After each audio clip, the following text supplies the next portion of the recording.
Yo, what's up? Chilling. How are you? Good, good. Had a just had some dinner and yeah, ready to do the show.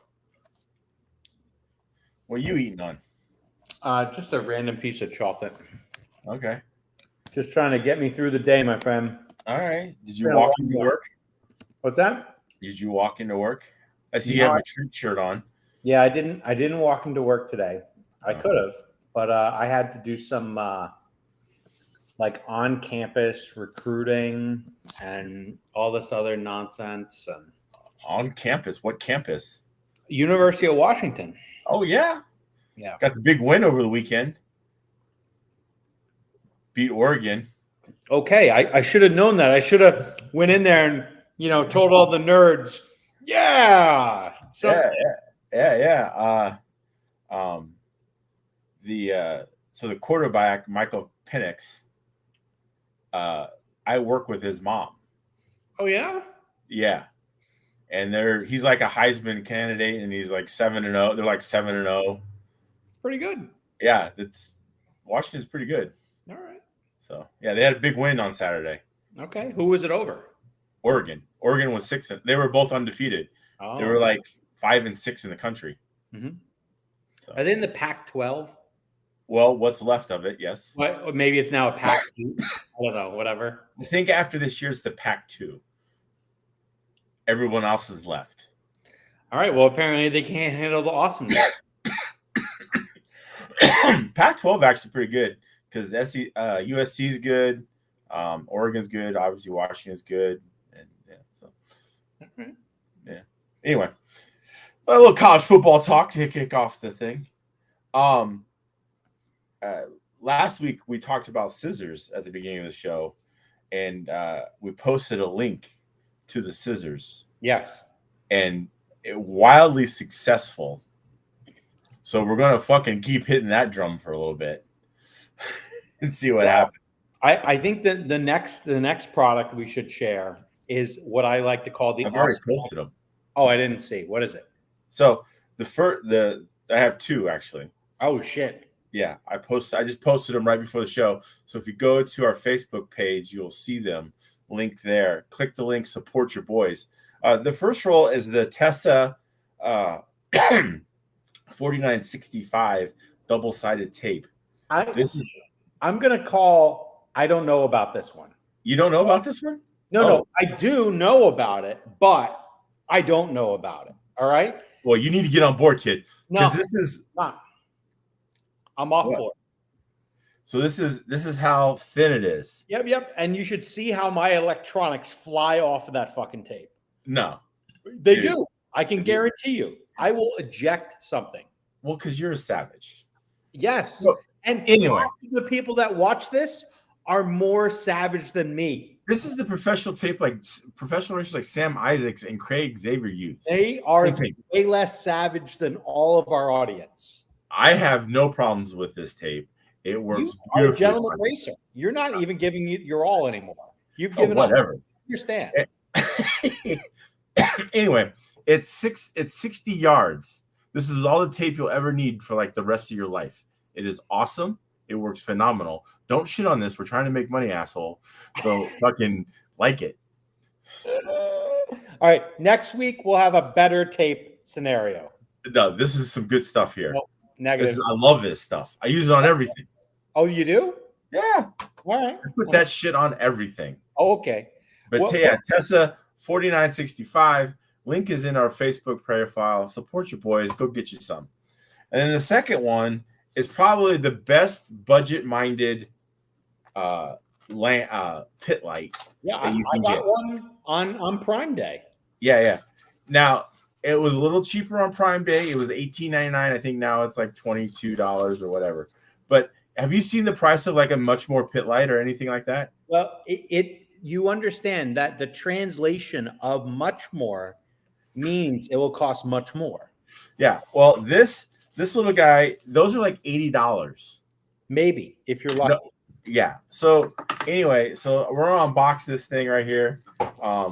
It folds out. It becomes an excellent pit light.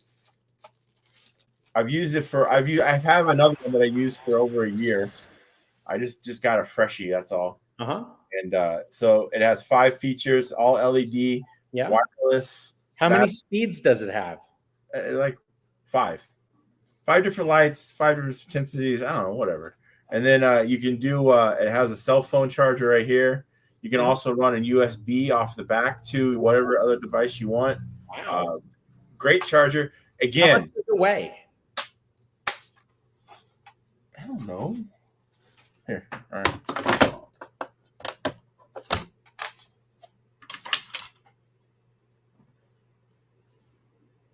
$590 grams. Oof.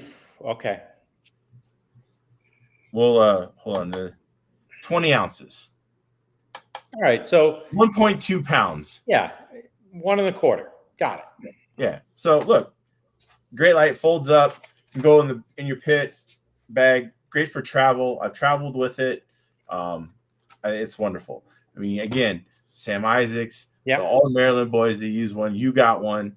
You're going to see me rocking one next week at Halloween Classic. Maybe 2, just because I'm old and I can't see shit. It's not because it's not bright enough. I just can't see shit. And I like a lot of light. So anyway, check it out. There's a link in our Facebook. So click the link, support your boys. We really appreciate it. Yeah. Now on with the show. Yeah. Oh, look. And Will's like, bye. He just bought one. So that's what I'm talking about. Yeah. Quick question was, what is my beer?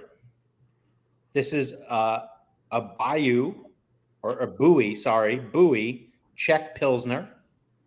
It is it's okay. It's not amazing. If this was like Siskel and Ebert, I'd give it 1 thumb up. That's it. All right. Is that a local? I don't fucking know. No. I don't know why I bought it, but it's somewhere and I bought it and it's okay. Because, not everyone likes a dank IPA. So you have to have other things in the fridge when you have, people over. And so, how people like IPAs, I don't know. What's that? Why everyone doesn't love them? Yeah, I agree. I don't understand. No. IPAs are horrible. No, bitterness in a can. Yeah, that's all right. I'll go get a good beer here in a minute. Okay, can't wait. Yeah. Anyway, so that's the beer of the right now. There will be a beer of something else in about 20 minutes. All right. I feel like I need another one. All right, that's good. We need that. We need this progress. The show gets better. Yeah. Oh, yes, it definitely gets better. And for those that don't know, there is an unofficial drinking game. Maybe it'll come out this Christmas. You can download it. Oh yeah, we failed on that. Mm-hmm. Oh look, we got all kinds of chats. Well, there's a few. Let's not get crazy. Hey, I mean 5 within like the first 10 minutes. Now, Mangler, the only thing I'm going to suggest, not now, next time, see if your camera can flip the image so whatever you're wearing, it can be read. Yeah, it'll do that. Okay, because see, like, look, you can read my can. Yeah. So I got a mirror image, right? Yeah. Let's see.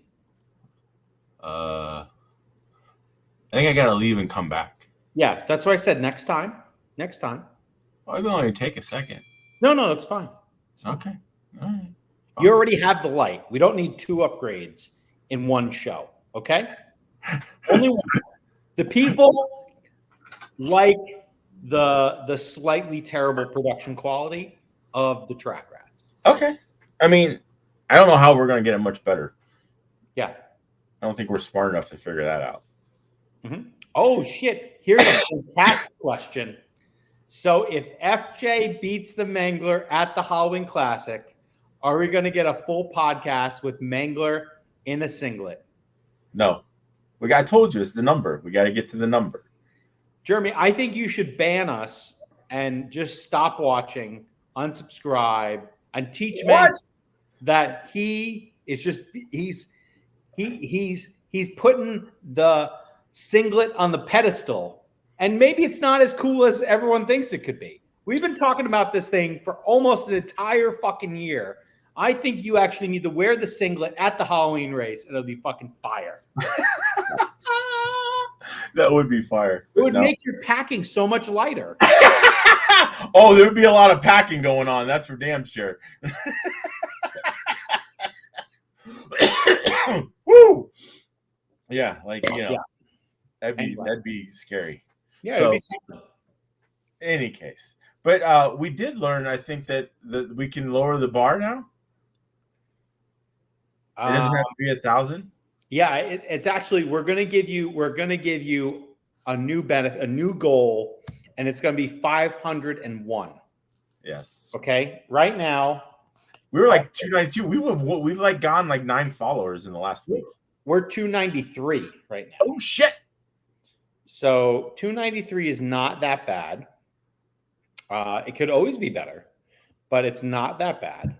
And hopefully this drives, the boys to the yard. All right. Now, the cover photo we use for today's show is shown on the screen in a little box right now. This is from this past weekend. Tell us more. What was going on this past weekend down at this is a terrible question. I am not planning on wearing this singlet. It doesn't come in my size. That's really what it comes down to. I mean, actually, well, the last time I actually used it in competition, I was probably only 180 pounds. Yeah, like me in high school. Sounds great. Yeah. So now I'm 290. So yeah, it's fine. Yeah, it still fits. It stretches. Yeah. Lots of elastic. A lot of yeah. Hanging on for dear life. Those poor threads. Yes. Anyway, so you shared that picture of you at the state series race. Tell us a little bit about it. So yeah, we went down. We had the state series race at Flagler Beach. It's in it's old school parking lot racing down there. Mm-hmm. So there's a barbecue joint called Woody's, and they got this parking lot that's right next door, and they just let us set up a track in that. Florida man Chris Crowder, kind of his race. So he puts on the event. I don't know if they really have. I guess it's Flagler RC Racers if you follow them on Facebook. So yeah, old school parking lot racing. Just throwing a track on a parking lot, lines still in it. Yeah. Bumps, crevices, oil stains. I mean, whole 9 yards, all right there. Great weekend, yes, to go gentleman racing. Just having fun, kicking back, just driving a car around the parking lot, just like we used to do back in the 80s and 90s. If you were racing around then, like I was, and then had a good time. They had a unique situation this time that the Woodies had a conflict with. They normally host a car show on certain weekends, so they had the car show on Saturday. Well, practice was Saturday, so we had to literally tear everything up, pick it all up, the whole track. Are you fucking kidding me? Track, driver stand, everything. Disaster. Gone. Had to be gone so they could put their car show in. And so they ran the car show, and then the guys had to come back late and set the track back up again for Sunday. So big efforts to Chris and the crew and his son and everybody who helped out, his lovely wife. I mean, I'm still dealing with the cough. Big kudos to them for doing and putting in that extra effort. But yeah, so came back. So Saturday practice went well. Cars were feeling pretty good. I thought I was kind of in the top of the paces in both my classes of 21.5 and 17.5. You never really know who's got what and who's doing what. But when I put some new tires on, at one point I was faster than Dave Vera's mod car with my 17.5. So, was Dave just trying to rope you back in to not be a gentleman racer anymore? I don't know. He could have been, but I just know that he was. It might have not been as fast. It could have been I was within a 10th or something. It was really. This doesn't sound like what gentleman racers do. I don't know if they brag that hard. All right. Well, I went out, new tire hero, and fucking just laid it down. And so Dave's like, shit, now I gotta go put new tires on. So, so he actually, I think when he put new tires on, he was like 2/10 faster than my 17.5 car with mod. I mean, track was bumpy. I mean, it had a lot of character. But yeah, it was fun. Question: any new X-rays at Flagler this weekend? No, Dave would have probably been the one who had one, and he got his on Saturday. If you posted a picture online, you've got 4 kits. So, he's yeah, he bought 4 kits. He's got 4 brand new. He's like the Florida me of that. That's how I used to do that shit. Yeah. I had I think 3 or 4 T3 2010s back in the day. Yeah. Yeah. That's excessive, but I like it. Oh, it's very I mean, you got to have it's kind of we kind of follow the same thing, If you're going to buy one, you might as well buy 2 because you're going to at least need parts. And if you're going to buy 2, if you're going to race 2 cars, then you're going to need 3. You always need a bonus car for how many cars you're going to build. So if you're going to build 3 cars, you need 4. Yeah, I don't do that. Let's just make sure we're on the same page. I don't promote that message. I think that's fucking. Well, when you're racing in a parking lot at a Woody's barbecue in Flagler fucking Beach, Florida, there's not a lot of part options. So you got to have your shit with you. All right, I guess. So you ran both classes, both gentlemanly classes. Yeah. First time I've run 21.5 since 2019. And so that picture of you and one other gentleman, what class was that from? That was 17.5. No, wait, that was 21.5. Okay, so were there only 2 guys racing? What happened? No, 21.5 was actually, I think, the second biggest class. VTA was the biggest. Oh, is VTA a gentleman racers class? Yes, it is. But I did not participate in that gentleman racers class. I did 21.5. I think we had 22 entries in 21.5. That's a lot. Yeah, it's pretty good. All right. Yeah, and there was a C main. I didn't look at the actual results. You should. We could do that now.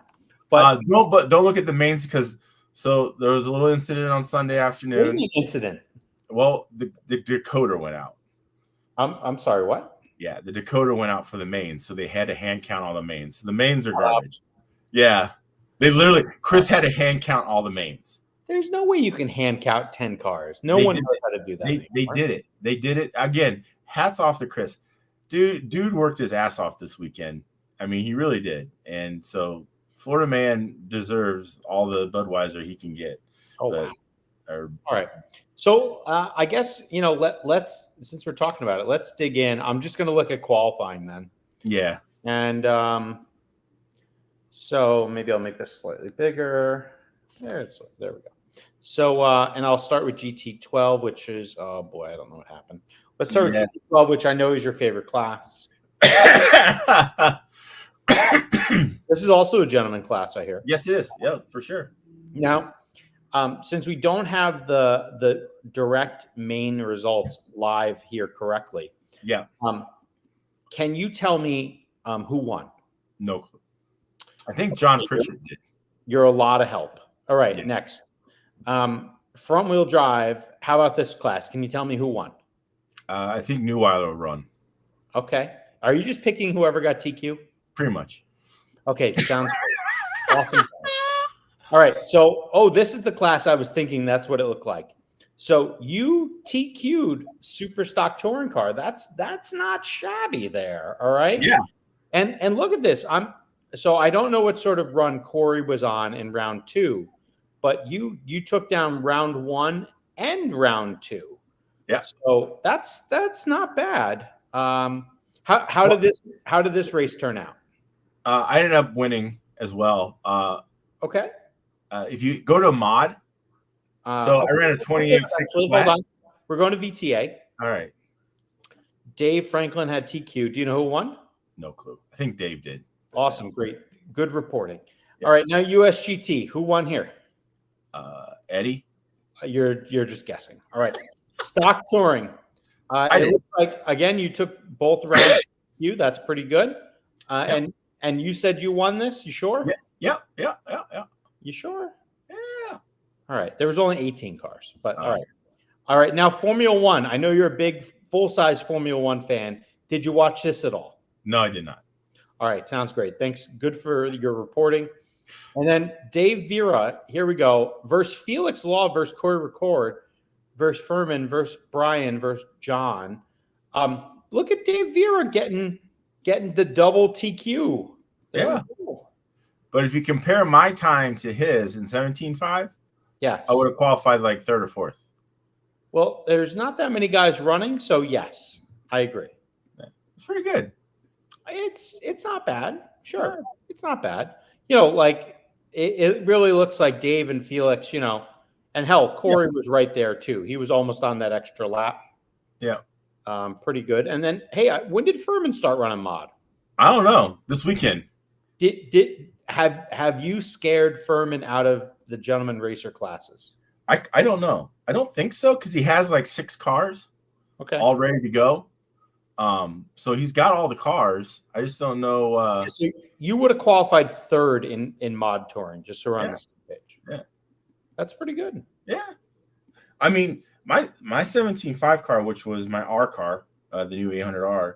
I see. That's why I was going to ask. I didn't know if you were still bumming around with one of. The unicorn for sure. Yeah, that was the 21.5 car right here. This is the handy like unicorn that is still going strong. Like that car, you just put it on a track and it just drives. Like you don't have to do anything. I did fuck with the dampening a little bit in the front end. You get a little bit more steering out of it. But yeah, see, all TQs on each class. See, I knew I was paying attention. No, you weren't, bitch. He a dick. But like seriously, hand counting, that is crazy. Oh, it was. Did you see what happened? That took I guess the car flew off into the loop. I don't know. And like we had a couple issues, so we had some delays because we had to rerun some races because the lap tires started counting in the middle of the race and like for qualifying. And yeah, it was a lot of stress that day. And so Chris handled it well and we got it all done. But yeah, it was definitely not the smoothest of state races that we've ever had. That's for sure. But ran the 800R car in 17.5, and it was really good from kind of the word go. Didn't really make too many changes to it. Kind of came there with a game plan, and it was. You could definitely tell the difference between the two cars through the bumps. The R car I felt was a little bit better through the bumps than the MMX. And maybe that's just the dampening and how it was set up. But but they both drove really well. The layout, the way they had it, there was like a kind of a crosstown, but it wasn't a crosstown. It was just like kind of straight, and it was definitely a send moment about every time that you went through there. And my cars were stable enough that I felt I could send it about every time. And yeah, there was a couple of times you get close to the wall, but just kind of shot it through there, and you kind of hit the bumps in the right way and just try to stay away from them so they wouldn't upset your car. And it was definitely took a lot of technical driving as far as kind of trying to stay consistent. But stuff was working well. I mean, it was a very good gentleman weekend race. I didn't have to. My cars are all in one piece. There was really no broken parts other than the time I hit some guy's foot because he walked out in front of it. That was happened. Anyway, you gotta love the brand new fucking body, not a scratch on it. And by 4 laps, you're fucking into somebody's foot. You gotta love it. What body was that? It was it was a Wolverine. It was. Mm-hmm. Okay. Well, I ran it the rest of the weekend. It had a little bit of a crease in it. It was okay. So it was actually it was a 0.7 Wolverine. Oh, okay. So it could handle a little bit, but yeah. Yeah. Now, Will is saying he ran out of talent. Is that correct? I mean, I don't know. I can't. I mean, this is his words, not mine. I think Will has plenty of talent. We actually had a nice little phone conversation today on my way home from work. Oh yeah. Yeah. He was getting. That's cute. I like it. Yeah. So he was telling me about some lot lizard he saw, and whatever. And a lot lizard. I know it wasn't. But no. you know, hey, Will's he's like, man, I really like this asphalt racing. He's like, it's so much easier than carpet racing. I'm Well, like, you don't have to glue shit. yeah, you don't have to do all that. Yeah. Less dumbness. And so another question coming in, what was the prep routine? So prep was basically TQ or was Mighty Gripper Black. Okay. Clean with buggy grip, Mighty Gripper Black, and send it. Heat? Yeah, heat. Heat how? 11 minutes at 162 degrees, or sorry, 62 Celsius. Okay. For about 11 minutes. All right. Kind Did you have the mind fuck going? Yeah, you had that too. Yeah. All right. So that doesn't do nothing. Sure. If it doesn't do anything, why are you doing it? Because the mind. It's a mind fuck. It doesn't. I actually did some practice runs with and without it, and couldn't tell that. Okay. Sure. Liar. Anyway, I think it does a great job breaking in the insert, frankly. But yeah, I try to run it like 20, 30 minutes. Yeah. You throw it on the rotisserie. Yeah. You know, it's like Kenny Rogers roasters. It's just good. But yeah, the tire, I can't say this sweep tire that we've switched to down here. And what is that tire? I don't know. Sweep something. What do you mean sweep something? I don't know. It's a fucking sweep. EXX 36 pink insert. I don't know. Like whatever. I don't think it's EXX. Oh, okay. Because that's what we had in Seattle. I thought it was the double D. Okay. I don't know. I think is it the Nats tire? Yes. Yeah, I'm pretty sure that's the double D. All right. Well, the double D was delicious. And they worked very well. Obviously fresh tires were faster. But you could run several practice runs on them and still, feel setup changes and not feel like you were just pissing in the right. And so the tires were great, no issues. I really I think that my program has improved since we've switched to this tire, just in general. Because like I saw gains immediately from when we switched to it at Pave Nats to then went back to Valkyra and then have run at Heroes once and then the state race. Right now, as far as Sunday went, I don't think I've had as good of cars on asphalt in years. So, all right. And I ran well at SeaTac. Yeah, that was a little bit different tire, but still a sweep tire. Yeah. So, yeah. I hear some people say sweep tire, best tire. Right. That's what I hear. Okay. I mean, I think that's a biased opinion from the owner, but that's it probably is. I agree. But hey, we're not here to rip. I think we had a total of 80 some entries, which is pretty good for a parking lot. Missing a couple people, but it was again, Chris Crowder, he worked his dick off and great job and great race and had a lot of fun. And this is what gentleman racing is about. You just show up, hopefully your stuff works.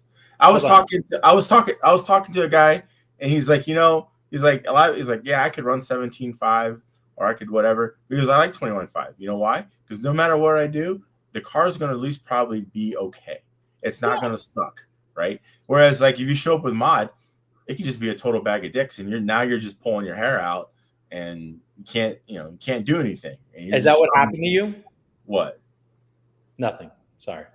What? Pull your hair out? Bite me. Anyway, it was too easy. Come on. Anyway,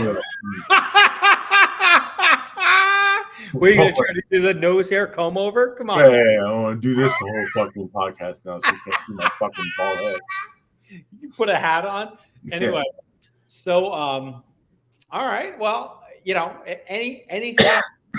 anything happen other than the counting and all the effort everyone put in? Anything like as a big takeaway from the weekend? My cars are really dialed at Flagler, and like all they were spraying was orange soda. Hold Like on. that was what was crazy. Do gentlemen racers make setup sheets? No. No. Because we're just gonna keep laying it down, and it's just gonna keep working. Yeah, no, I think you should at least make an R setup sheet. I could. Honestly, all it is Craig Xavier's JMR setup. Okay. Yeah, I mean, I pretty much copied that. The only thing different is just some modifications I did to the dampeners and. Okay. Yeah, it's pretty much Craig's setup, and I had some speed controller issues this weekend, so I didn't get to really practice the 17.5 car, but like 3 times on Saturday because I was waiting on speed controllers to show up. I'm sorry, what? Yeah. Like you plugged one in backwards and then you were waiting for something to arrive? No, it just wouldn't work. Like it was really weird. Like it was a situation where it wouldn't work with my R1 motor, but it also wouldn't work with another R1 motor or with that manufacturer's motor either. None of those motors would work. The only motor it would work with was this Team Powers motor I had laying around. And otherwise it wouldn't spin the motor. So like I was like, fuck. So then I pulled out another speed controller and I went through that whole process and I thought it was fixed, but then it went bad again too. So like I had 2 that went bad, and so now I'm out of speedos, and so I had to dial up a speedo for the weekend. And but yeah, I didn't get a chance to really practice much with the 17.5 car because just waiting for it, show up. And so, do you want to advertise what brand of speedo those 2 were? No, I do not. Okay. All right. All right. Needless to say, what did you put in the car? Hobby Wing. Okay. Yeah, just went back to Hobby Wing because it works. Unfortunately, Well, I mean, I really like the niche of this other company, and it's kind of a small business, and I really like that whole aspect of it. But I just when the stuff doesn't work, it gets a little frustrating. So. No, I get it, man. Gentlemen racers cannot be wasting their fucking day on speedos. No. You just need to run, plug it in, and go. Yeah, I agree. Yeah. So anyway, but I had a lot of fun. It was a good weekend. Great turnout. Weather. Oh my God, weather. Yeah. Like 0 humidity. What? I'm sorry. You're in Florida. No. Dude, it's like 70 right now with 0 humidity. It's like perfect. All right, you don't have to be flexing. It's okay. It got chilled? Like I was worried Sunday morning that it was gonna be a little chilly, so I went and had to get a Buc-ee's long sleeve t-shirt. And I also got a hoodie just in case. And I wore the hoodie. I didn't wear the t-shirt, but I wore the hoodie, and because there's a Buc-ee's like just down the road from where the track's at. And so what is a Buc-ee's? Have you never been to a Buc-ee's? If I ask you what is something, that means I don't know what it is. All right. So a Buc-ee's, think of a Wawa and a Walmart, and they fucked. And they produced a convenience store called Buc-ee's. Okay. So does this mean you can get a coffee and some tackle and bait? Yes. And like lawn furniture, grills. There is Hank, I'll tell you not. When you go there is literally 100 gas pumps. This place is fucking massive. Yes. 100 gas pumps. They have a wall of beef jerky. Like they make all their shit in-house. Like their sandwiches. Oh yeah, everything is made in-house. Everything is like you just like you can go there and get a Snickers, but they have like Buc-ee's Snickers. Like they have everything. And like they do all their own, like I had some pulled pork sandwiches or brisket sandwiches on Saturday night, and yeah, you can but then you also buy clothing, you can buy camping supplies, you can go, you can do anything. It's like a Walmart. It's literally a Walmart and a Wawa. Just had a baby. They are amazing, and their business model is really good, and like they had a sign out front, and like the general manager for one of these places makes like 150K a year. They're hiring. Interesting. Yeah.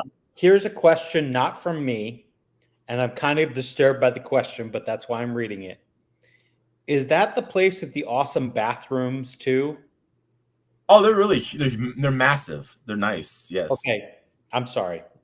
I got to double click on this one a little bit. Okay. Are there like glory holes in these awesome bathrooms? No. What's going on here? No. No, they're just a nice bathroom, but they're massive. Like the bathroom is probably 2,000 square foot. What? For the men's. Like there's like 50 shitters and like 50 urinals. Wow. It's crazy. Huh. All right. I mean, Interesting. So they started off in Texas, and now they're starting to move a little east. But yeah, that's where they came out. They came out. Yeah, it's a phenomenon. And like you want to talk about packed, I mean, there is just like white rednecks everywhere. It's just crazy. Yeah. I'm sorry. Are there other colored rednecks? I'm just asking a question for a friend. No, but I'm just being specific. It's like the people who magnetate towards Wawa and Walmart, they are big Buc-ee's people. They are like, they are the same ilk. You know what I mean? Like the people at Walmart, there's the people at Buc-ee's. Kind of the same people. Yeah? Yeah. So apparently you are sponsored by Buc-ee's then. I just like the little beaver. Yeah? Is that what you like? Yeah? I think he's fun. All right. They have bidets? What's that? I think it's I think he's trying to say a bidet. Do they have a jet of water that sprays up? I didn't take a poop, so I don't know if they have bidets, but they could. Yeah. So anyway, but yeah, these things are massive. They're just the most awe-inspiring place you can ever go. And that's probably a little aggressive, but anyway. But is it like the Disneyland of convenience stores? Yeah, I could say that. Disney World, yeah. Disneyland, Disney World of convenience stores, yeah. I mean, the sheer size of them is just ungodly. Yeah. I mean, yeah. Did you ever see the movie Idiocracy? Yeah. Was it like something that should exist in that movie? Probably, yeah. Yeah. So when you go there and you order a latte, do you really get a blowjob? Is that what happens? I don't know. I don't know that. Not a coffee drinker? Yeah, I'm not a coffee drinker. But they do everything themselves. And then that's kind of like, like if you know much about like grocery and retail marketing, that the margins are very low in the grocery world. And so that, the people that like when you go to your Kroger or your Publix or your Winn-Dixie and you buy those brands, they actually make better margin on their own brand. Well, Buc-ee's, everything is their own brand. Like, so they're killing it. Yeah. I mean, you can get like a Diet Coke and stuff, but it's like, it's mostly all their own shit. Like that stuff's harder to find, Okay. So, anyway, but yeah. Jeremy's suggesting you order a large latte. Mm-hmm. Oh yeah, is that how you get the extra special rub and tug? That's what he says. Anyway. Okay. All right. Well, Mangler just left. Apparently, he's ordering a latte.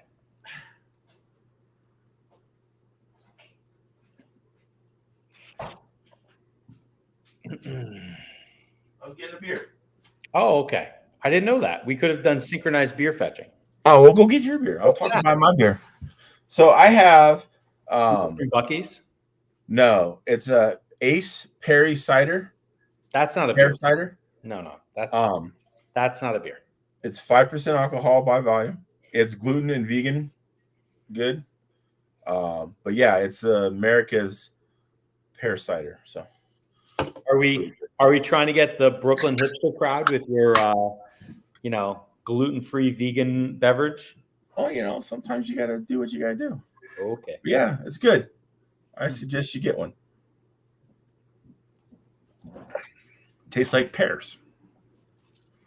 I found this one pear cider from like when I was at Disney, but it's from like Iceland or some shit, and it's not really easy to get. But I don't think you need anything from Iceland. It's fine. Nothing really grows there useful, so yeah, just expensive for no reason. But anyway, it might be from the Netherlands. I don't know. Whatever. Okay, I'm gonna stick with a Pilsner. Okay, what's this? It's Pilsner. a Frenium Pilsner.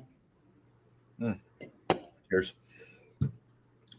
So anyway, this is from Ace Perry Cider. Ace. Yeah. California. I'm not sure about that whole thing, but all right, sounds great. All right, so not to ignore people's questions, but we were just lots of comments. I appreciate this. This is awesome. Nice, very engaging. All right. Yes. That is, Jeremy. That's up to you to record things and share, post, like, subscribe. I'm not here. I'm not a clown here. All right. Anyway, how is Prolevel? Prolevel is pretty good, man. Like, so did you see the poll that I put out yesterday? So I put a poll on YouTube. Okay. So go to the community page of YouTube. All right, here we go. Let's check out the community. I think I put another poll today too. So there's 2 polls. Oh wow, you love the poll. Yeah. All right. Oh no, there's just the one. Okay. Oh, that last week I went and put. Look at this one. Look at this. I know. Tie. No way. All right, next. All right, here we go. What's your ideal racing weekend? TQ win 2 classes, grind out, practice for 3 days. Like, does this mean you show up 4 minutes before racing, race, and then leave? Yeah, just going to the racetrack and hanging out and having a good time. That's it. And then top 3? You just finished top 3 in a club show. There's 14 votes. Okay. I'm going to vote. What is the ideal? Well, ideal is definitely Crush Souls. That's ideal. Okay. All right. But going is just enough, which I'm not against that. All right. Right. What I do think is interesting, no one wants to go for practice. And I know what I mean. One person does. And then no one cares if you're on the box at a club show, which I also agree with. No one cares. It just is what it is, man. No one really cares. So you had a nice 3-day grind session. Well, it was like kind of like a 2-day grind and then a 1-day race 2 disciplines and do it as fast as you can. Right. Which was a little rough. But so yeah, basically what happened on Thursday I ran practice in the afternoon. And did you fly out Thursday morning then? Wednesday night. So in the afternoon ran practice and mostly ran the Roche car, just kind of hunting for things, trying to figure out where to go. All right. Okay. I went a lot of places. Some places I'll never go back. And then is it true or false at one point you had a cut up piece of paper towel roll as your bumper? 100% true. It wasn't as the bumper. It was to keep the body from tucking. Okay. Because I didn't find some Lexan. You had to use a paper towel roll. I didn't have any. Okay.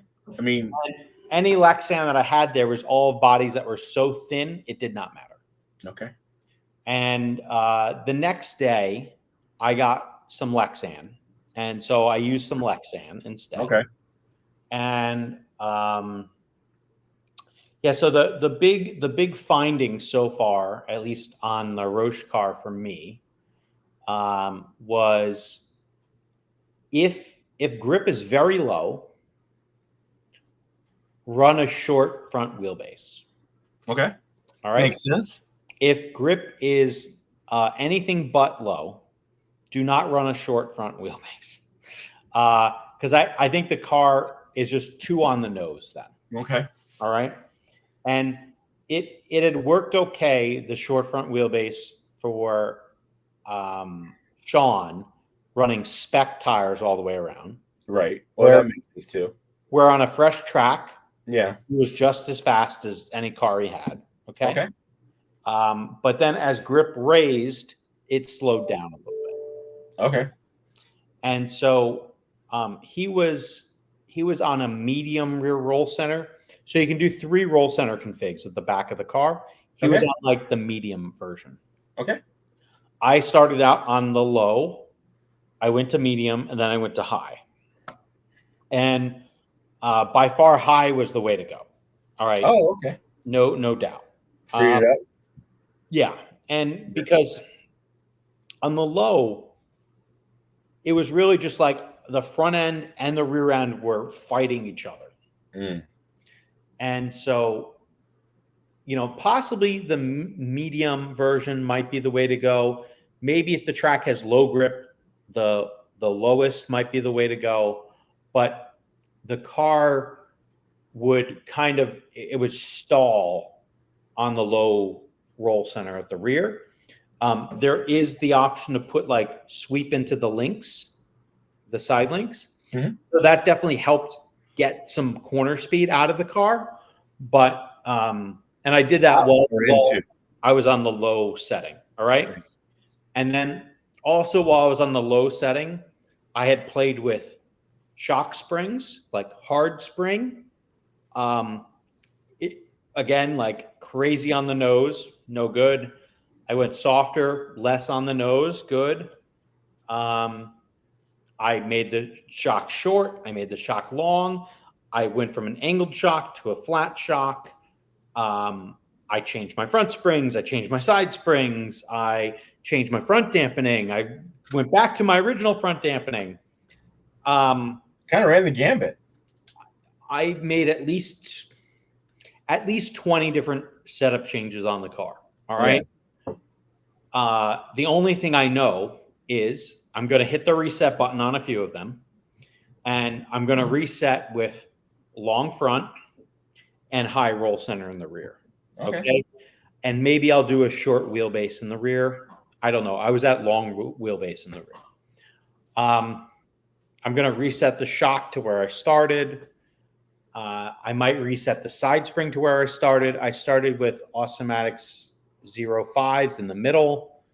Then I went to the outside. Then I went to 0.4s. Does moving the thing out to make it stiffer and do what it normally does? Well, for me, what it helped do, it helped initiate steering. Okay, yeah. And I think what I was really doing at that moment, I was fighting how low the rear roll center was. Okay. Because then the problem would be, all right, well, now it finally transitioned, and now it's on the front, and it like won't get off the front. So, yeah, anyway, I ran a lot of setup changes, and by Saturday, we basically had 2 hours, and then we ran 3 rounds of qualifying, a main, and only had 1 15-minute break. Oh, wow. So we were in thrash mode. Right. And you ran 2 classes. And I ran 2 classes. And I ran on Saturday, I ran stock 12 scale, which I didn't run any other day. Right. Were you running an Automatics car in that? Yeah. So basically. Was it a known car or a new car? Or? It was an old car, but it was like me doing some different things, trying different setups on it. I had run 2 different spring combos, like my usual spring combo, and then I navigated over to what Rayfield had, which was pretty good. And but I did something kind of stupid that put a tweak in the car, but I figured it out finally. But I figured it out like too late, and I didn't get a chance to run it again. until the off-road jumps came down.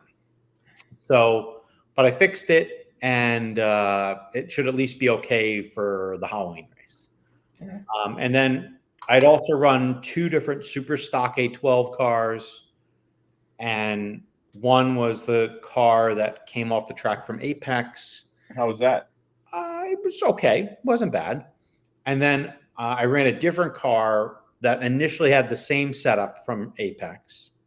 And then on that new car, I tried other settings, basically copying where Rayfield was. And that was maybe like, for those conditions, it was probably 1 to 2 tenths faster. And, but yeah, you know, they felt good. Tried a bunch of different motors, and worked on different like tire glue game, and then was running no tire glue, and you know, whatever. The traction was pretty high though. Like running no glue there is a little too savage. But yeah, and then, you know, like crazy enough. So we start racing on the Sunday, or I'm sorry, the Saturday. And, you know, I'm thrashing on the stock car, and I put some new tires on both classes, and I didn't get the glue totally right on the front of the cars. So they were a bit of a handful round 1. And then round 2 for super stock, you know, tires wore down. So, you know, it kind of like got off that edge. Yeah. I mounted a body for the super stock qualifier in 6 minutes. Nice. I was pretty impressed with that. It didn't drag or do anything dumb or nothing. Wow. Because the body I had on there was kind of beat to hell. And so it's a lot of products that we'll post next time. There's a whole line of Gorilla products that I think we really need to kind of push. Okay. You find Gorilla products in my pit, not that other tape. Anyway. I like Gorilla products. Yeah. The Cincinnati company. Sure. Yeah. And then, yeah. So, you know, all in all, round 3, super stock car felt really good. Got the glue right. Drove decently. Only qualified second behind the field, I think. Yeah. But it was definitely the best run I had on that track there. In the main, I broke in super stock. I broke out into the lead. I had like a 3.5 second lead. And then I ran out of front tire. Uh-oh. Because I was on reruns. Right. We didn't have enough time. Right. And I was on reruns. And then Sean passes me. And then he starts running out of rear tire. So we only had 3 super stock cars on the track at once. We finished within about a second and a half of each other. Oh, okay. 8 minutes. It was pretty interesting. Yeah. That's funny. You're on rear, you're out front. Huh. Yeah. Anyway. So, but you know, all in all, some good things. Like I learned some stuff. You felt like it was worth your time and effort to go there, and yeah. Okay. Yeah. Now the reality is, like I probably could have had much more time, much more productivity. You know, certain things got in the way. You know, but it is what it is, dude. Like, you know, you're just trying to get some time down. Yeah, I mean, to have those practice session days that you can just like a 3-day grind it out. You got some run some qualifiers, got some you know, you get a kind of little bit of everything kind of mixed in. I mean, those are. I mean, I used to live for those weekends. You know, Friday, Saturday, Sunday. That's all you did. It was just grind, and you know. But yeah, it's hard to do anymore. I can't even do it. Excuse me, I can't even do it all because there's not even a track near around me to do it. But you know, yeah. Well, why do you think I'm going to Cleveland? Yeah, no, I get it. And you know, the reality is, like, you know, super thankful for you know, Sean and you know, helping open the doors all those days, and then Drew for letting it happen. And, you know, the crew of folks that they have running there. Some dedicated racers in St. Louis. Yeah, for sure. And the turnout was really good for just like a normal Saturday. Yeah. I saw that Billy came by. Yeah, we had a few different people drive over. They showed up on the Friday. A few people, or one person in particular, had a little bit of a rough go getting there. Happy to see that Eric Jones is okay. He was part of the meet in a mini car pileup. Oh wow! And the ultimate question is, what sort of new car? Or actually, the question is, was his truck totaled or not? That's the question. After the semi truck hit him. Oh wow! So, but thank you. Okay, and yeah, good. Glad to hear that. Yeah, and honestly, he ran really well. This might be him. Is this Eric with the? I guess this is Eric Jones Sport RC. I don't know. These names on the YouTube are fucking terrible. Anyway, okay, so the guy is FJ and the guy that's Mangler. Whatever. What's your point? Anyway, So he ran really well. Put Billy under a lot of pressure. I'm sorry, no. His name is Bill, not Billy. There's a real long story. You can't call him Billy anymore? Well, when you know how I call you and your girlfriend the Manglers? Okay. Well, basically the Ciders were at the track that weekend. Oh, okay. The Ciders is Bill, not Billy. Okay. And it was really funny. I enjoyed it a lot. So that was a good time. I enjoyed the hell out of that. So anyway, I would like and subscribe that every day. So question was, hey, what are you going to run at the Worlds? Don't know. Good question. Don't know. Yeah. He won't make a choice till he gets there. I guarantee, I can almost predict that you're probably going to run both cars at one point at the Worlds. Oh, look, someone has his name right, and it's Just Stop. The Ciders were just epic this weekend. I really love the Ciders. I really hope that we'll have a bunch of practice on that first day, get to try some different things before qualifying starts. Yeah. And, I'm confident between now and then, we'll get enough running in to try to understand, what is what, and like if gun to my head right now, I'm going to run the car I've run for 3 years. Okay. It'd be stupid to not. Makes sense. All right. Conversely, right. 3 years ago at Worlds in January, I ran 4 minutes on an A12. And it went through a chicane like a motherfucker. And I was like, oh my God, that is crazy. But there was not enough parts. And I was like, this feels suicidal. I'm not going to do this. And I ran my current car then. All right. So, we'll see what happens. But, no one knows right now.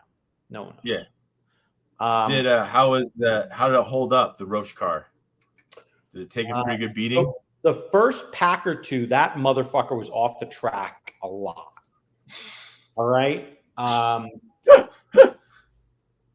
What I'll say is the side link, the front side link, I would highly recommend people use a longer screw than the one provided in the box. Okay. For the ball that pinches the ball. Yeah, that threads into the ball. So it's screw, carbon plate, 1.5 mil, and then ball. All right.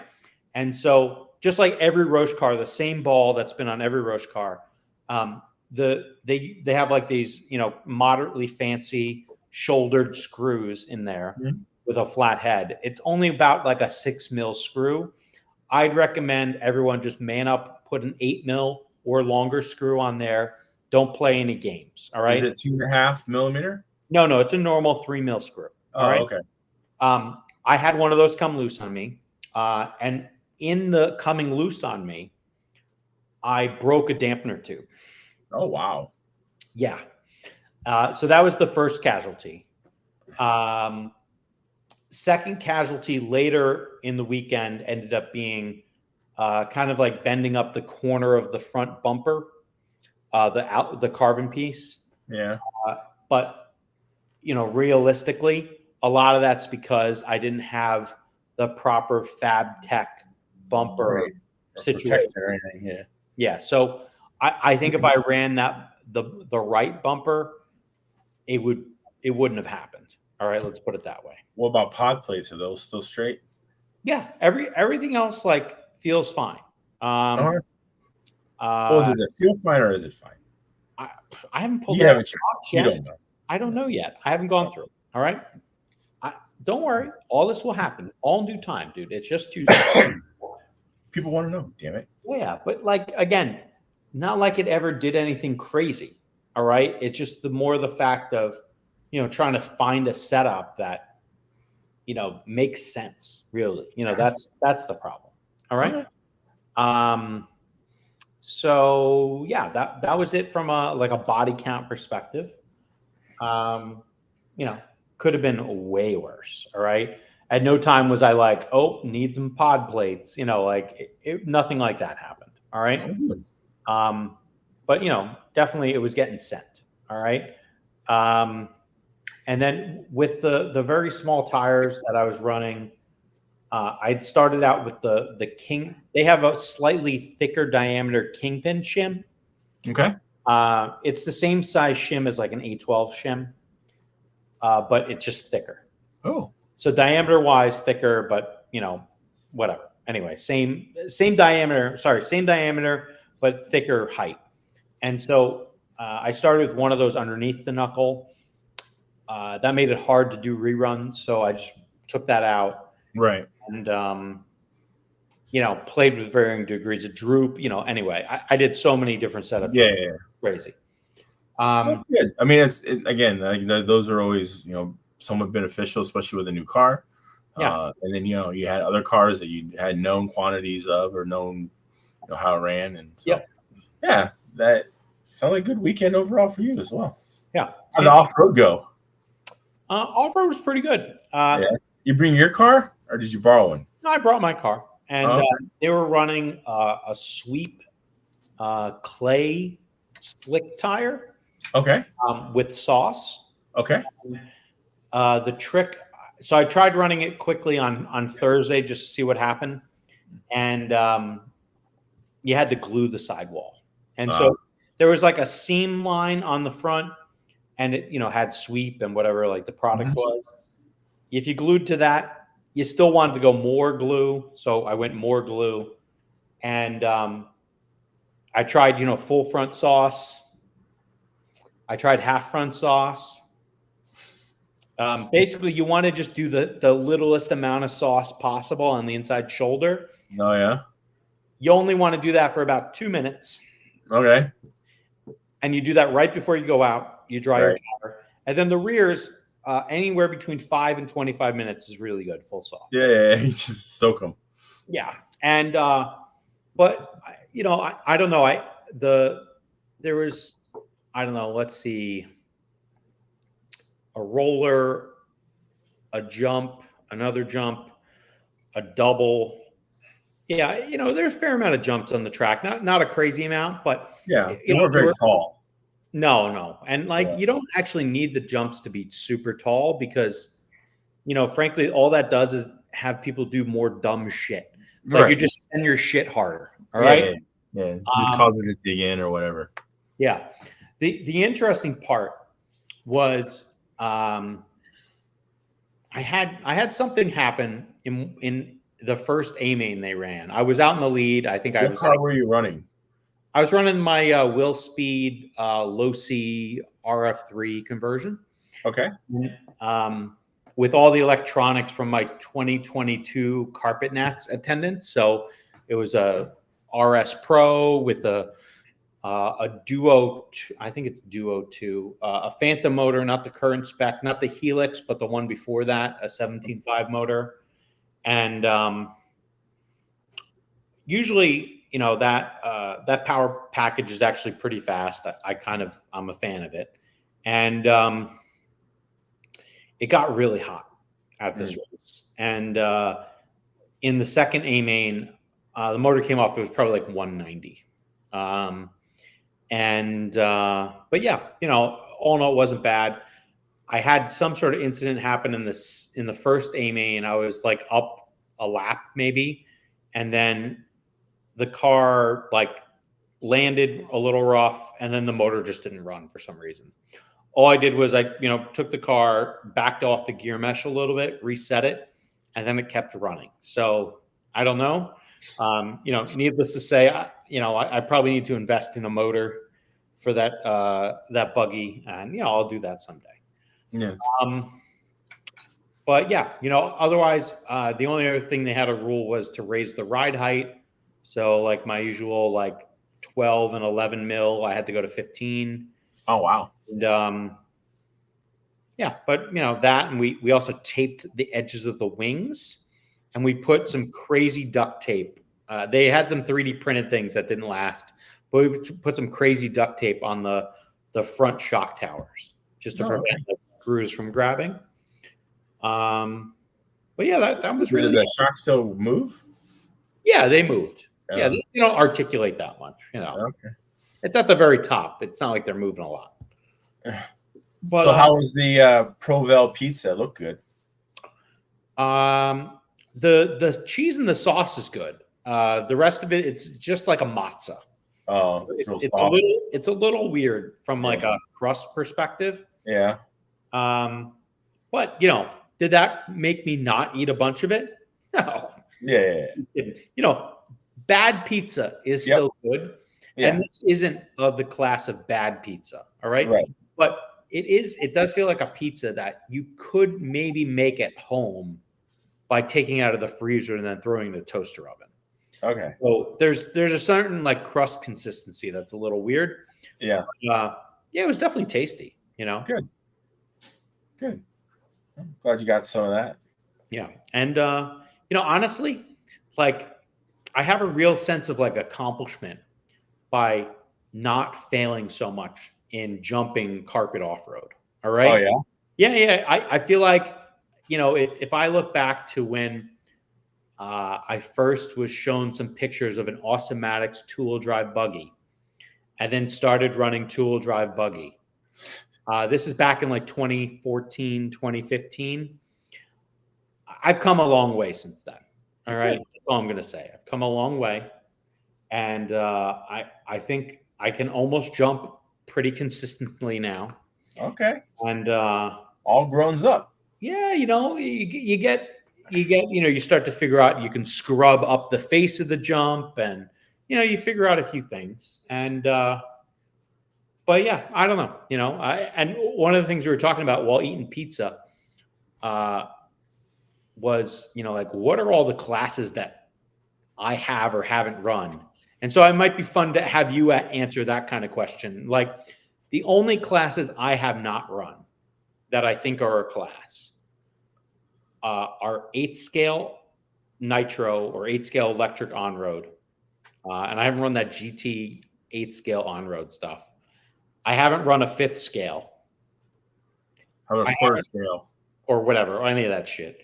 I haven't run a truggy, an 8-scale truggy. But I think that's it. I'm not saying I've run oval well, but I've definitely run oval. Right. And I've run on concrete, asphalt, and carpet. I've even run banked carpet oval at K&N in Connecticut. Yeah. Never made it to that track. It was fucking sick, dude. Oh, yeah. That shit was awesome. Yeah. Not that I was a regular there, but it was fucking really cool. Yeah. No, everyone said it was a great place. I run 12-scale oval. I run 10-scale oval. I run 235. I run 12-scale on asphalt with 6-cell, 4-cell, and lipo. I mean, I think we're probably pretty close to the actual numbers. I think there's some things that I've done that you haven't, but yeah. I've never done a velodrome. I think that could be cool. Like, there's a few velodromes around here.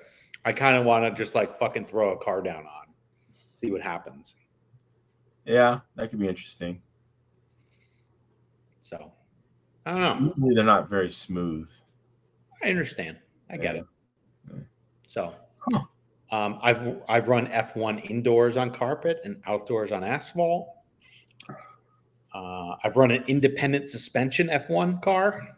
Yeah, that wasn't good. Terrible. Yeah, I did F1 outdoors on asphalt. Mhm. I've done that. Yeah, I mean, I think I've done a lot of that stuff. I mean, the only thing I mean, the big one of the bigger classes that I haven't necessarily done is 8 scale, right? No, I had one for about a hot minute. Okay. But e-buggy, or I had it was nitro powered, the 8 scale I had, and then I haven't done truggy. Mhm. I haven't done those. But I've driven I've raced a quarter scale. I've done nitro on road sedan, GT, 8 scale, done all those. So yeah, I've kind of hit the gamut of something at some point. Yeah. So there was a few new Roar National Championships crowned. Yes. How about the worlds?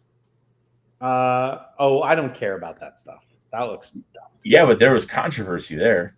What? Okay, we'll get international for a hot second. What was the controversy at the 1/8 nitro electric GT Worlds? So essentially, from what way I understand it is that they had a person, and the race director. Are you there?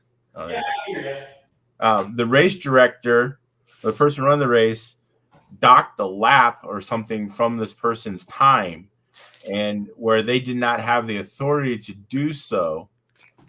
So IFMAR then had to give that time back, and therefore it changed.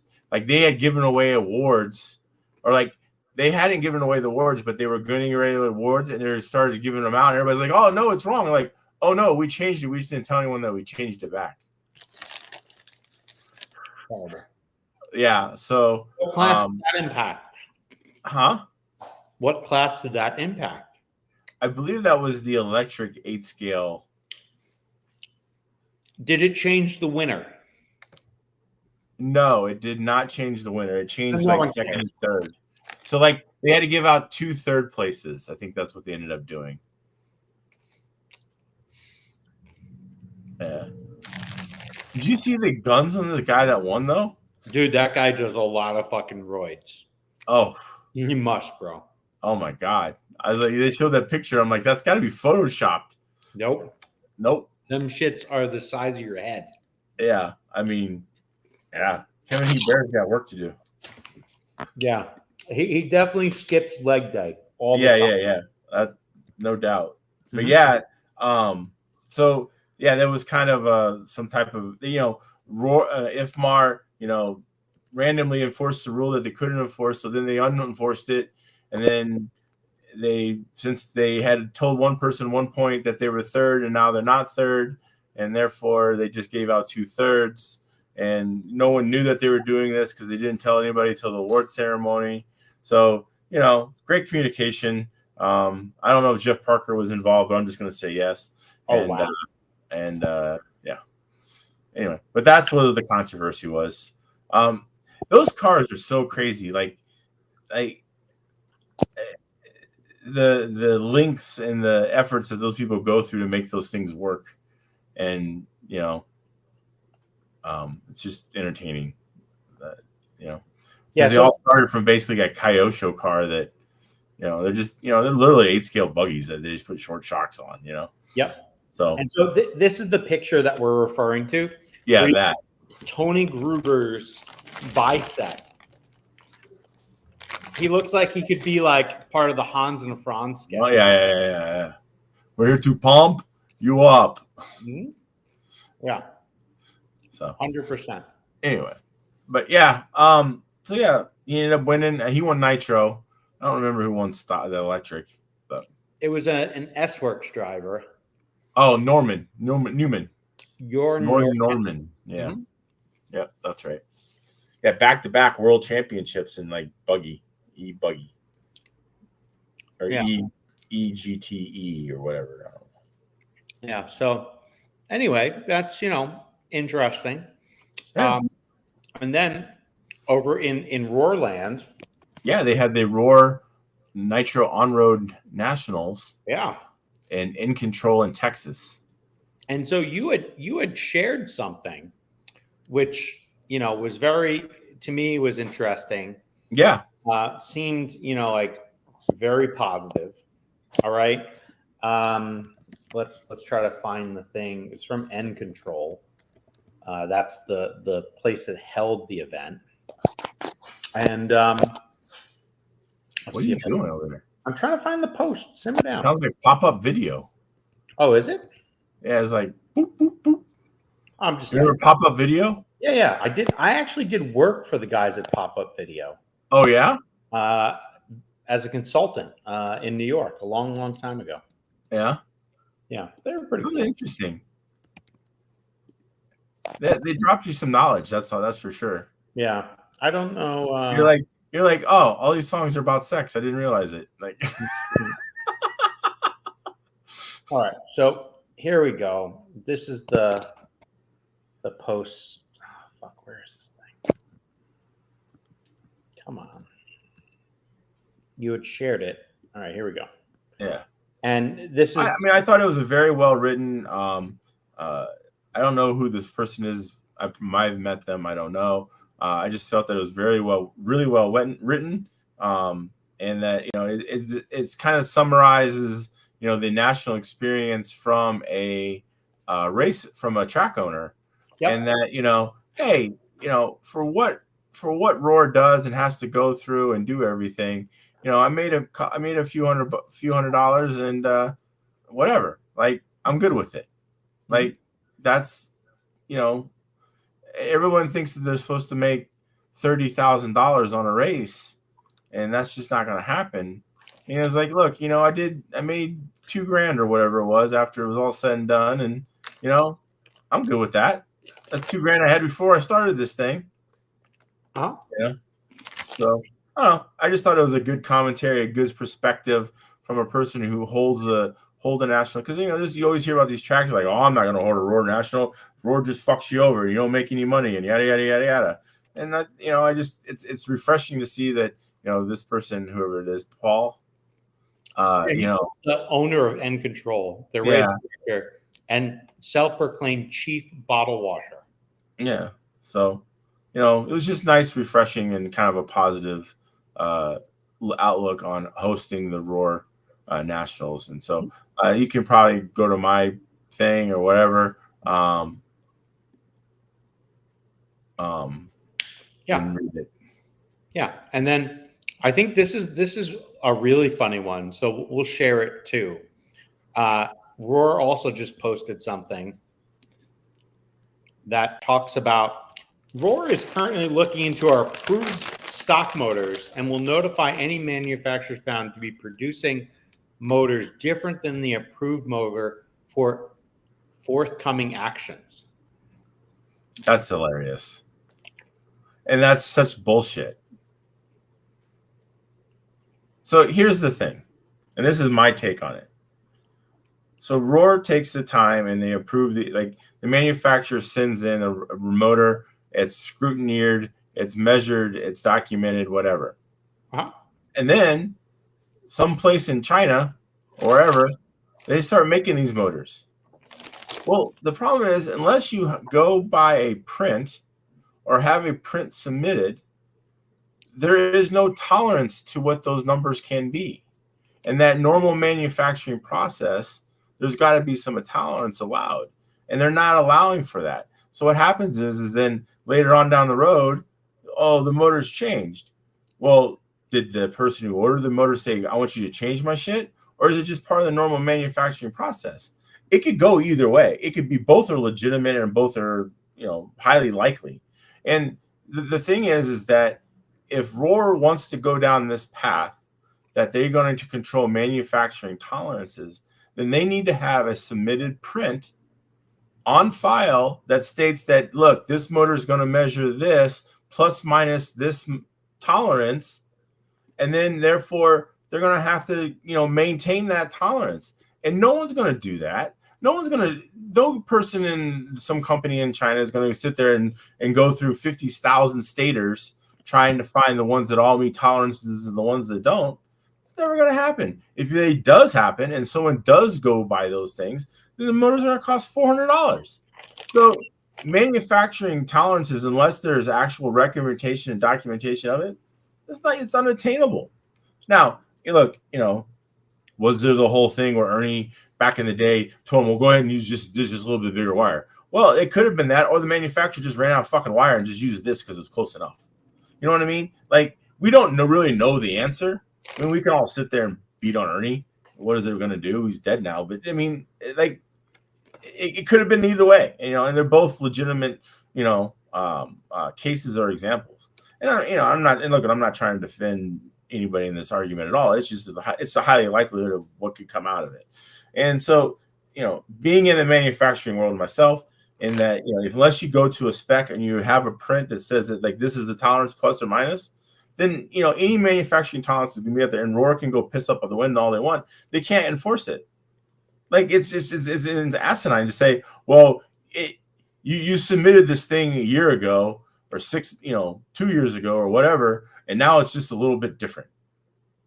Well, duh, it's going to be a little different. It's not going to be exactly the same because the materials have changed, times changed, tools worn out, die, whatever. It's not going to be the same, and they can't hold it to that standard. And for Roar to kind of go after this and like, well, we're going to make him it's a little grandstanding. I appreciate the effort. Thank you. I mean, but the only way to get around it is going forward is if you actually have a drawing kept on file that says the tolerances that these things are going to be manufactured to. And then someone actually is going to have to follow through and check them and actually go through it.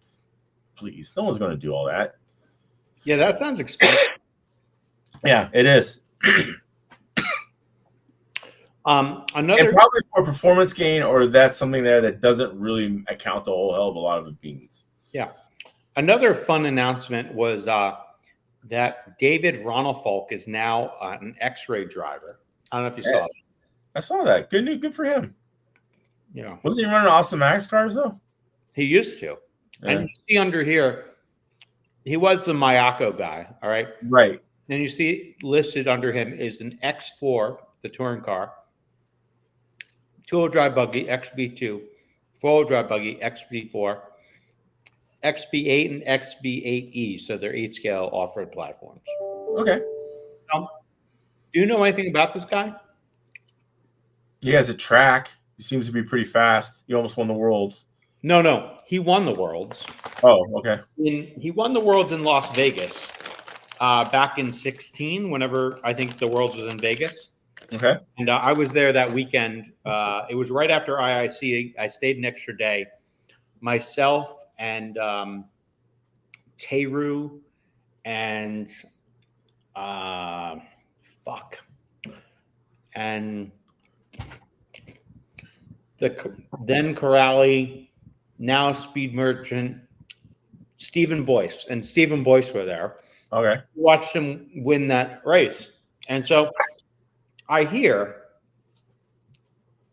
there's a bit of a feud between Ronalfolk and Tespin back from when they were on Hot Bodies. Oh, wow. They were both on X-Ray. Yeah, but they're in different countries. Let's see what happens. That's all. You're saying Tespin's out at X-Ray? I'm saying it's probably not good to be Tespin at X-Ray. When you went to the Worlds, you were in the B main, and yeah, that's it. Okay, so you're prognosticating a change. Yes. All right, we'll see how that turns out. Yeah. Silly season's coming up. Mm-hmm. Yeah, I totally think so. But back to Roar, because we skipped that. All right, so let's share the live RC for the Roar, and we'll go. Let's hit qualifying. So 200 millimeter sedan, John Hodges, Johnny Fenimore, and Scott Barnes. Jose Amante was fourth. Lauren was there in sixth. Yep. But I keep looking to see, like, hey, is this thing broken? It isn't broken. There are only 7 fucking people running this class. Yeah. Holy fuck. Yeah, touring nitro sedan is kind of falling off the cliff. Now, they're having a race here in Florida next month at Nuggets, and there's a pretty decent body count for nitro sedan there. But yeah, nitro 200 millimeter sedan is, and I don't understand why. But yeah, it's not really that as popular. All right, so then let's go over to 8th Open. Max Kenning with the TQ. Mm-hmm. Chris Kemper with a 2nd place. Ralph Birch, that's serious. Joel Johnson. Scotty Ernst, Mike McBride. Keep growing, keep going. Dude, there's 19 guys running 8 scale and 7 running 10 scale. Yeah. Well, we gotta understand too, also there's multiple 8 scale classes. I do, but still, like, to me, that feels crazy. Yeah, I mean, it's the more fun class, I guess, right? I guess. Yeah. There's more Wahoo. Yeah. And then another nitro class, there was 8 scale masters. Yeah. 45. Yeah, 45. So I could run this. Yeah. Right. Again, Scotty Ernst, Eric Suvin, Jeff Whiting. Anyway, look at this. There's 22 guys running masters. Yeah, old dudes love to run some 8 scale. Mm-hmm. Now, for the Nuggets race that's coming up, it's 50 plus. Yeah, they upped it to 50. And then in GT electric, I believe this is electric. Jose Amante. Well, it's Roar spec, so I think it's nitro. Oh, really? Yeah. I don't know. Somebody what are the races? Somebody tell us. And then there was 1/8 Open E, and so that's electric. Yeah. And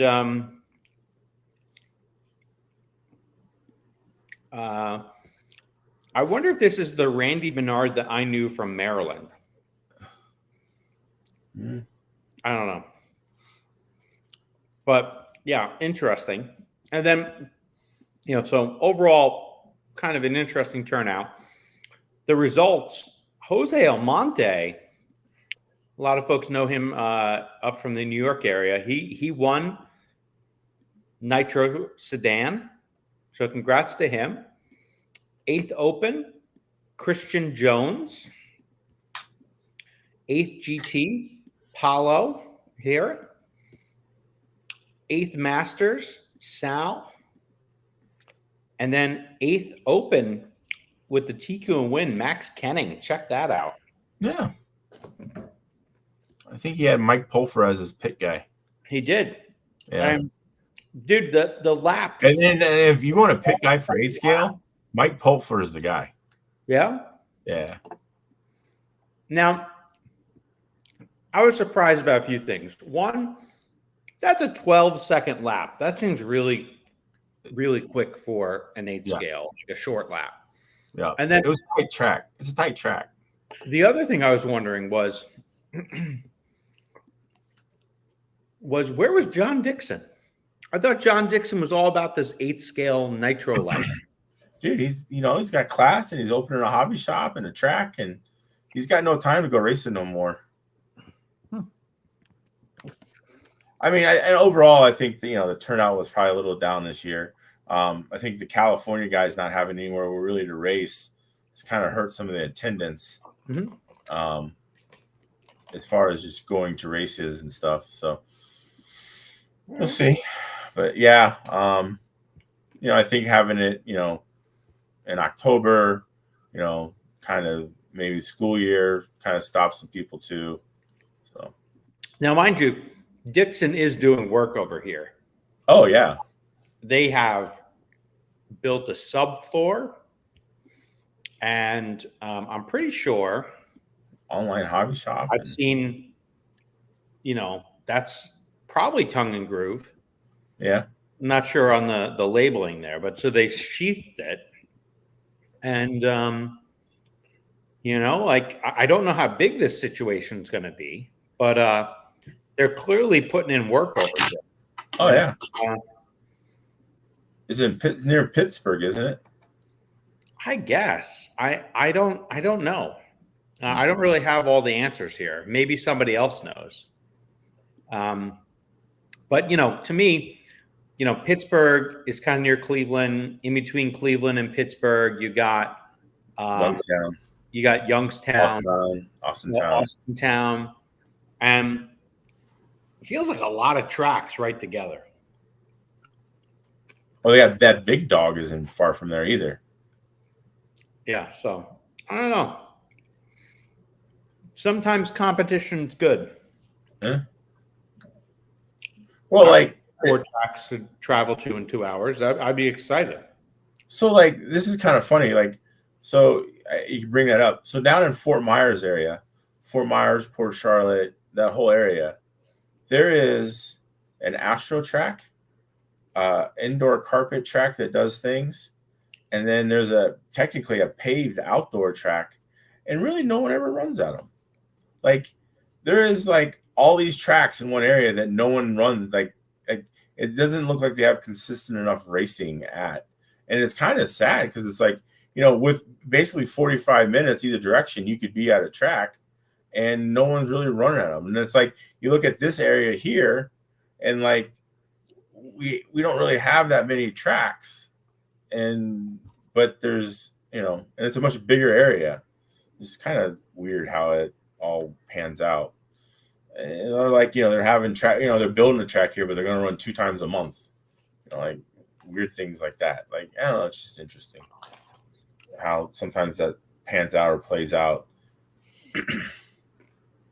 But anyway. Yeah. No real point to that conversation. Just observation that I found the other day.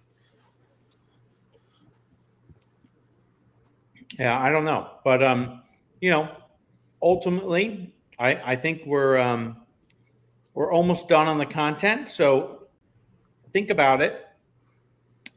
We've been here for 2 hours. I'm sorry, 1 hour and 32 minutes. Many of you have been a part of the journey. We got the 293 subscribers. Maybe we can get a few more. And check out our affiliate links on Facebook. Get you some stuff. Mm-hmm. Support Gentleman Racing. Okay. Are you this weekend? You're coming to Florida? Yes, I have 2 problems in front of me. Okay. Problem 1: I had a really fancy wheel nut strip itself out. Yeah. On my 8-scale buggy. I have to cut the fucking rim off this goddamn car. Because I can't get at the wheel nut. So I gotta waste a bunch of time tomorrow. So that's one thing. Second thing, I have to figure out how to ship all my stuff to Cleveland. Because I'm not taking a direct flight. I can't waste the day traveling. I have to take a non-direct flight.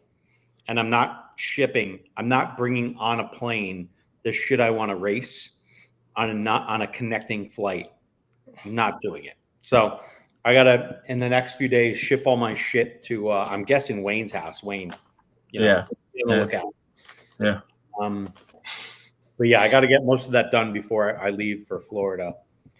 And yeah. So all right. Sounds like fun. Yeah, I can't wait. It's gonna be the best. I'm also tomorrow night. I'm seeing Wu-Tang and Nas and De La Soul and they're actually coming. They're going to be here in a month too, but they're playing like the casino during a pool party. Okay. Yeah. Sounds great. I think I had plans. I don't know. Anyway, I think they're going to be a World's Weekend. Oh yeah. Yeah. Okay, that's interesting. Anyway, that'd be fun. Yeah. So anyway, that's happening. Lots of things happening. I'm home alone with the dogs. Rosie had to go to the doctor. She has some problem with her eye. Fantastic. Good things. I actually have 2 puppies right now. Oh, yeah? Yeah. We want to see puppies. Give me a second. Let's see if I can get them. We love puppies. Come on now.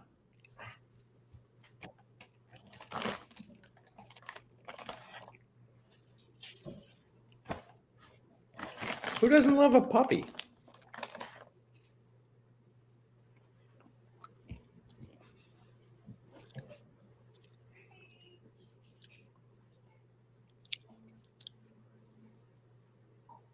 Trying to see if I can see some puppies. I don't see any puppies. Do you think he's lying to us? I think he's lying to us.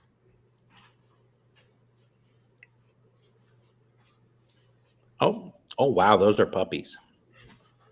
Wow, look at that. Hi. What So are these? Jack and Meg from the White Stripes. Because they got little white stripes. Okay. How you guys doing? Wow. Yes. Little Fosters. Yeah. Around. Look at that. And if someone's interested in one of these puppies, can we sell them? No. Like there's like all kinds of rules and stuff. No. Yeah. But yeah, you can Pinellas County SPCA at some point. They go back at the end of the week, I think.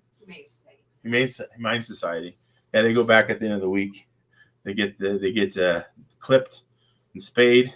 And then they'll be up for adoption. Wow. Well, you might need to post a link. They got these little fat bellies. Oh yeah? Yeah, see? They got a big belly. Yes. Hi. Mm-hmm. Yeah. They're good ones. These are good ones. Yeah. So anyway. Are they actually going to go for adoption, or are they going to stay at home? No, they're going to go for adoption. You sure? Yeah. No. Sure? This is a routine that we have around here. Puppies and kittens get fostered throughout the months and year. So. Okay. All right. Because every once in a while there's a foster fail, and they stay there. No. It's only happened once. Bound to happen again. Nah, we're good. You have to be sensible. You can only have so many animals. You are like the wildest of all the animals, so I agree. Yeah, pretty much. We live in the city. We don't live in the burbs or anything. I mean, I'm 20 blocks from downtown St. Pete. Yeah. Who knows? We will see what happens. But all right. Anyway. Well, enjoy the puppy wrestling. Will do. And let's see what what news we have in the next week. We got Daniel Ricciardo coming back this weekend, so we'll see what's up. Sure.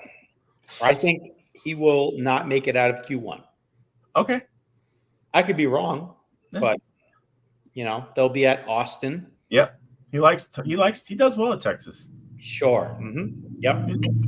Sounds great. He's going to be happy to wear his 10-gallon hat, walk around like a jerk off. The guy is like a clown of an F1 driver. All right. He's entertaining. Clown. He's entertaining. All right. Anyway, hit the affiliate links that we have on the Facebook page. Get you some stuff. Support your boys. We get to 500. We now 501 is the new number, not 1,000. Did you see that Patrick Mahomes, Travis Kelce, and a few other people invested in the Alpine Formula One team? Yeah. That Ryan Reynolds. Yeah, that seems like I hadn't known who like the set of investors were. Oh, well, Ryan Reynolds was the one that everyone really talked about. Yeah. And so I feel like this must just be a good opportunity to just like, get a write-off. I mean, I think wasn't it someone's? I saw somewhere that there's a possibility. I don't know if it's true that like $2 billion Apple was going to buy the rights for F1. I don't know. Yeah, I saw that. I don't know if it was real or fake news, but yeah, Apple was going to buy the rights to F1 for $2 billion. And if that goes through, yeah, there's going to be people are going to be making some money. Did Andretti get approved by the media rights yet? I haven't heard anything. Yeah, I just saw a thing from Max. From Max, like I would love to see them in there. They have all the names, they have everything, but eventually it's just up to the other F1 teams. I got no control over that. Yeah. So, yeah. Hopefully that drama plays out. I really want them in. You know. No, I can't wait for. So, can you name the driver that ousted Michael Andretti in the 1993 F1 season? No. A little-known world champion by the name of Mika Hakkinen. Oh yeah. And in that race, Mika's first race with the team, he out-qualified Senna. So, I was very impressed by that. Well, there was also that, Lake Speed, the NASCAR driver. Lake Speed or Scott Speed? No, Lake Speed. Okay. I think it was Lake Speed. Sure, it's not huh? Sure, it's not Dick Trickle. That's no. It was like Lake Speed or somebody. The guy that always like parked and always like started and parked back in like the day. Anyway, he actually went over to the World Championship karting thing and waxed the shit out of Senna. Yeah. In a cart. I can't believe that. Yeah. Yeah, he destroyed it. He went over, like, there was some American, like, who are you? And he's like, I'm blah, blah, blah, blah. And they're like, okay. And he just waxed everyone's ass. Won the world karting title over Senna and everybody. Huh. Yeah, I don't know. That feels like fake news, but maybe. No, it's real. So, I'm sorry. But, all right, well. All right. Thanks, everyone, for tuning in and watching. Appreciate all the comments and feedback. It's been a lot of fun. Yeah. Have a good one. Dave Vera, just so you know, Cider's suggesting that you prepare race reports so that Mangler will at least understand what happened. Well, so it would be nice if the fucking timing worked. It would be really easy at that point. But whatever. Anyway, yeah, just a thing. I'm just throwing it out there. Yep. Yeah. All right. Anyone, like, thanks, subscribe, share, check out the non-merch, which is really pit accessories. Whatever. Help support boys. Yeah, something like that. Yeah. All right. I'll see you sometime this weekend. We got to sort that out. Yep. And then we're gonna have a big build-up show for the Holland Classic. Yeah. And which I hear the big class there is 25.5 touring car. Yeah, we can talk about that. Apparently, that's the class we should be running. No. But neither of us are running that. No. So. All right. Yeah. All right. Thanks, everybody. Bye. Thanks.